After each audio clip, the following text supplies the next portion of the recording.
সম্প্রতি Russell's viper নিয়ে বাংলাদেশিদের মাঝে আতঙ্ক উন্মাদনা শুরু হয়েছে।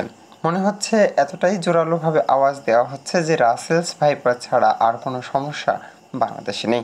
কিন্তু আপনারা সকলেই অবগত আছেন যে বাংলাদেশের উপর দিয়ে ভারত সরকার চাইছে যে রেল যোগাযোগ তৈরি করে সে ভারতের উত্তর পূর্বাঞ্চল ও ভারতের মূল ভূখণ্ডকে একত্রিত করার এক নকশা এঁটে বসেছে ইতিমধ্যেই মোদী প্রশাসনের এই প্রস্তাবনা ইতিমধ্যেই বাংলাদেশ সরকারকে জানানো হয়েছে। এখন দুদেশের মধ্যে যদি এই বিষয়টি নিয়ে আলোচনার মধ্য দিয়ে যদি স্বাক্ষরিত হয়ে যায়, সেক্ষেত্রে ভারত সরকার বাংলাদেশের উপর দিয়ে রেল যোগাযোগ চালু করে ভারতের উত্তর পূর্বাঞ্চলের সাথে ভারতের মূল ভূখণ্ডকে একত্রিত করার জন্য রেলপথ তৈরির কাজ শুরু করবে। কিন্তু এই পরিস্থিতিতে এমন সংবাদের মধ্য দিয়ে দুইটি বিষয় যেন প্রস্তাবনা ইতিমধ্যেই বর্তমান আমাদের বাংলাদেশের সরকার প্রধান জননেত্রী শেখ হাসিনা ইতিমধ্যেই ভারতে অবস্থান করছে। আর এরই মধ্য দিয়ে ভারত সরকার চাইবে যে হাসিনা সরকারের সাথে এই বিষয়টি নিয়ে আলোচনা করতে। সেক্ষেত্রে যদি সরকার এই সিদ্ধান্তে একমত পোষণ করে, সেক্ষেত্রে ভারত সরকার বাংলাদেশের উপর দিয়ে রেল যোগাযোগ ও রেলপথ নির্মাণের মধ্য দিয়ে বাংলাদেশকে আরও এক দফা ব্যবহার করবে।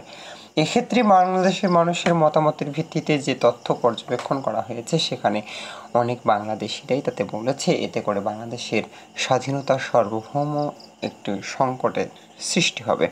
এহেন পরিস্থিতিতে সরকার কী সিদ্ধান্ত নিতে যাচ্ছে সেটা সময় সাপেক্ষ। এবার আসুন পর্যবেক্ষণে। আমরা পর্যবেক্ষণ করে দেখেছি ভারত সরকার কয়েক দফায় দফায় আমাদের বাংলাদেশকে ব্যবহার করেছে। বিশেষ করে বাংলাদেশের বন্দর থেকে শুরু করে বাংলাদেশের রুটও ব্যবহার করছে ভারত। কিন্তু এতে লাভ যা হচ্ছে তার চেয়ে নোকসানি বেশি।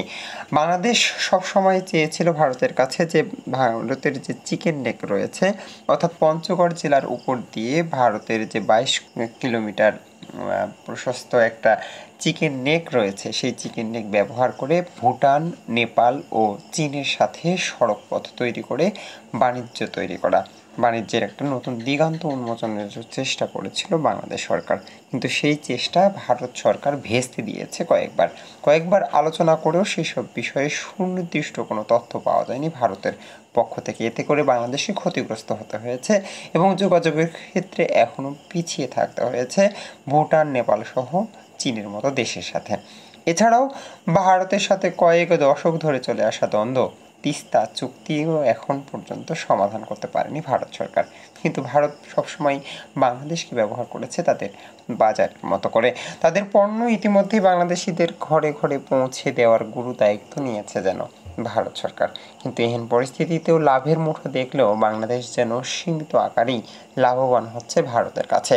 বন্ধুপ্রতিম দেশ হিসেবে এই তকমা লড়াইতে আমরা এমন একটা জায়গায় আসছি, এবার বাংলাদেশের উপর দিয়ে রেল চলাচলের দুঃসাহস দেখাতে যাচ্ছে ভারত। দর্শক, আপনার মতামত জানিয়ে অবশ্যই কমেন্ট করবেন। ভারত সরকার যদি বাংলাদেশের উপর দিয়ে রেল রুট তৈরি করে রেল চলাচল করে, সেক্ষেত্রে আমাদের স্বাধীনতা সার্বভৌম কতটা সুনিশ্চিত থাকবে এবং সেক্ষেত্রে আমাদের করণীয় কি, এসব বিষয়ে আপনাদের গুরুত্বপূর্ণ মতামত কামনা করছি।